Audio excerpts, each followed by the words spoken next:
Welcome to 6th grade health lesson 134. We're going to start off with a homework quiz. I know they're your favorite. So go ahead and make sure to get a piece of paper out.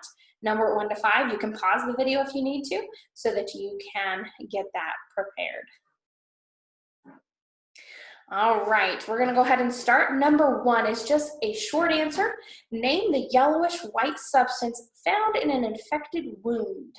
Name the yellowish white substance found in an infected wound. Okay, so just write the answer.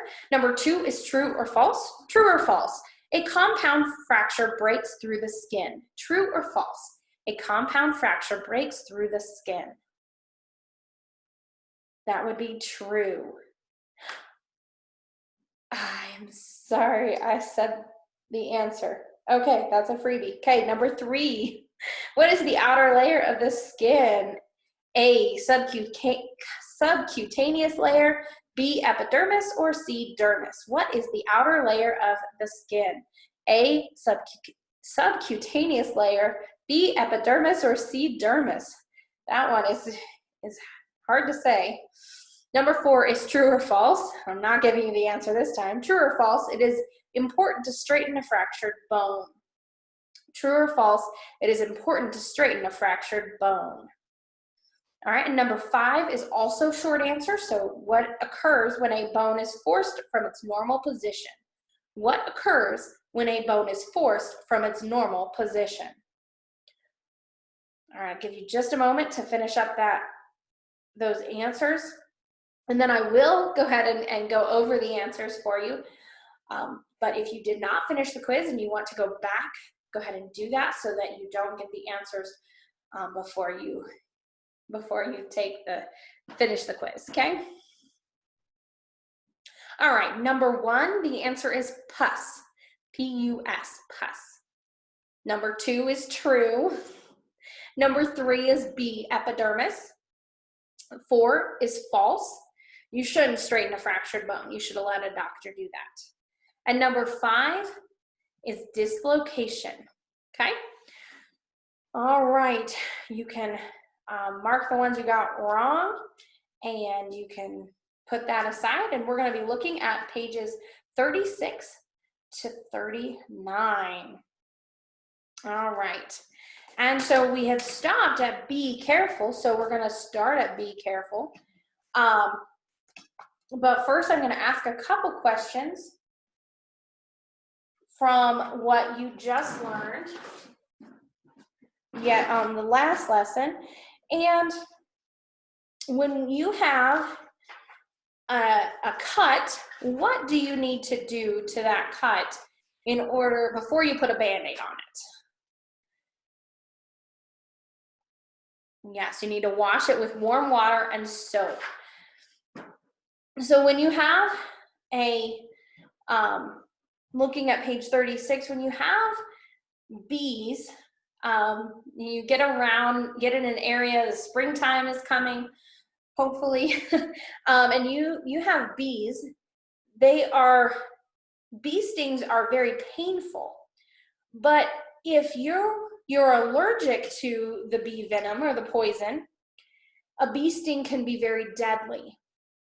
I actually had a friend who was very allergic to bee stings, and we had a bee get in the classroom one day, and she was the only one not going crazy. She was like, if we leave it alone, it won't come near us.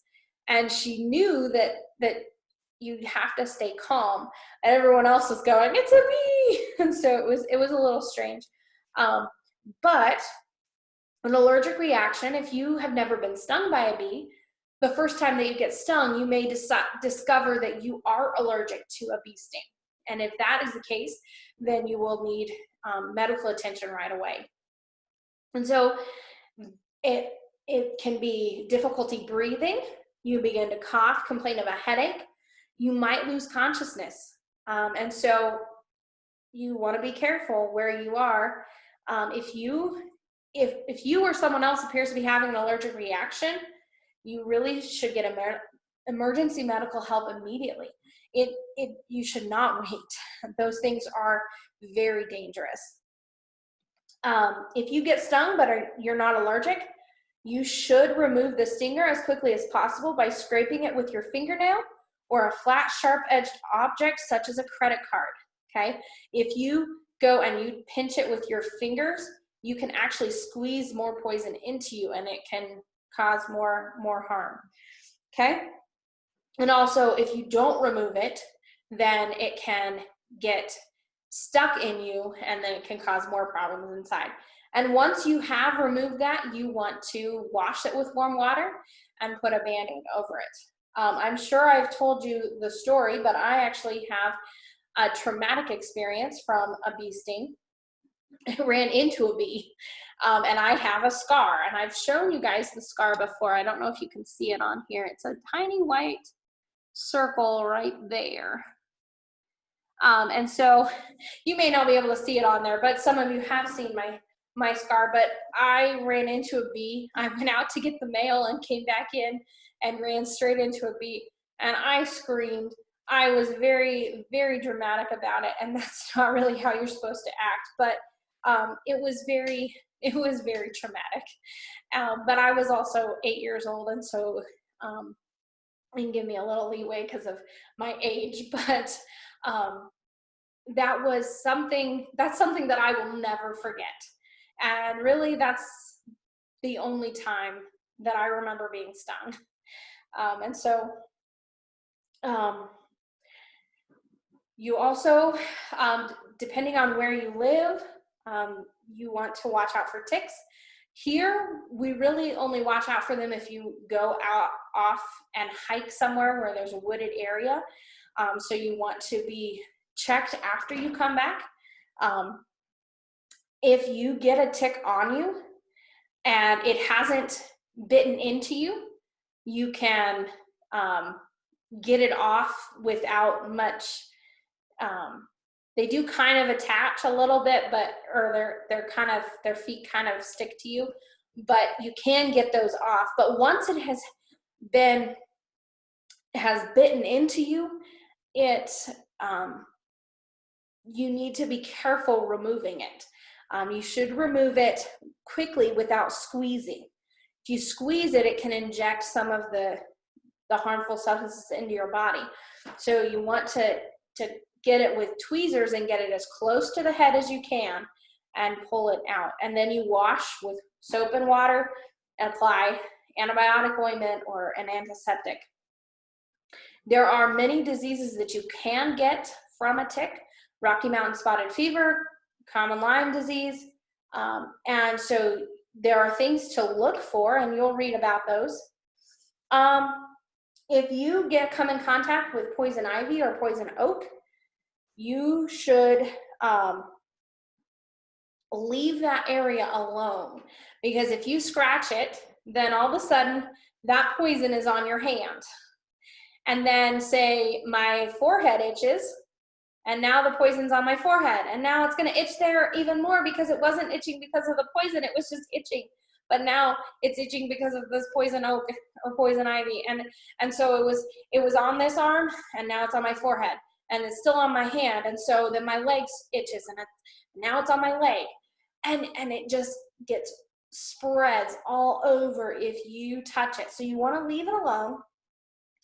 And some people do have a reaction like a bee sting. They can have an allergic reaction to this as well. So you want to be careful, because if it starts becoming inflamed and really red, and it starts swelling up, you want to get some medical attention soon. So you want to, first of all, once you don't want to touch anything, and you want to take off the clothing that you had on, because it could be anywhere on that clothing. They should be washed to prevent the plant's oils from getting on unaffected parts of your body. And then you wash all over with warm water and soap, with soap and cool water, to remove any poisonous residue. Be careful that the water doesn't spread it to other parts of your body. So if the poison is on my arm and I have not touched it at all, and I've taken off what I can. I'm at home, taking it off, and I go and I wash my arm. I don't want to hold it in a way that it's going to come and run, the water's going to run down my leg, okay, or on my other arm, okay? So that's what you do, and your parents can help you with all of that if that does happen. And then there's also some medicated ointment that you can apply. It's calamine lotion or some other ointment that you can apply to help with the itch. There are some high temperature things that we can have. If you are overexposed to the sun, you can get a serious sunburn, and that is the redness of the skin, pain, possible swelling, blistering. If it's a minor sunburn, then you can put an aloe vera or aloe on it to relieve the discomfort. If it's a severe one, you might also have what's called a sun poisoning, and you would need to get some medical attention. Nearly all skin cancers are caused by overexposure to the sun's ultraviolet rays. So you should protect your skin whenever you're in the sun. So putting on sunscreen, you need one with SPF 15 or higher. But once it gets to, I believe it's 30 or 45, it doesn't matter how high you go. It doesn't change the protection factor. It actually doesn't change. But it is good to put on sunscreen. Muscle cramps would be something if you have been running and you get a sudden painful spasm in like your lower leg or your upper leg, or even you might get an abdominal cramp from running.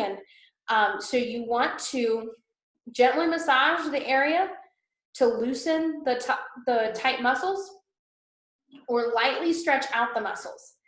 But you don't want to be pulling back and forth, okay? So because if you're doing it fast, it can cause some more damage. There's heat exhaustion and heat stroke. Heat stroke is a life-threatening condition. Heat exhaustion is not a life-threatening condition.